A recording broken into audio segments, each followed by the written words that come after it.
How to fix Lazada payment unsuccessful.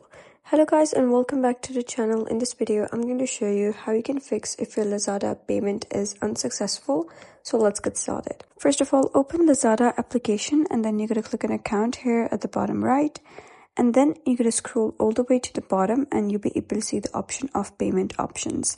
Click on it and you'll be able to see all of your payment options over here, such as digital wallets and credit and debit card if you have added any. So once you add your payment options, you got to double, triple check all of your credentials and make sure that the credentials are correct. And the next thing that you got to do is simply go to the App Store and search for Lazada over here.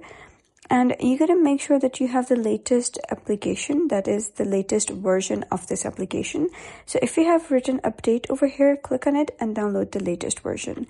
And you could also make sure that you have a very fast internet connection.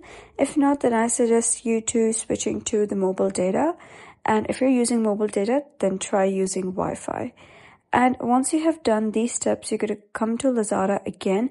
And if those steps don't help you fix your issue, you're going to click on account over here, click on this question mark icon at the top, and then you'll be taken over to the Lazada's help center. So if you wish to contact to the Lazada's team, you can simply search for contact over here and check all of the contact information, how you can contact Lazada. So you can simply speak to any agent and they will help you solve the problem. So that is basically how you can fix Lazada payment unsuccessful. So if you found this guide helpful, give it a thumbs up and don't forget to subscribe for more helpful tutorials. I'll see you in the next video.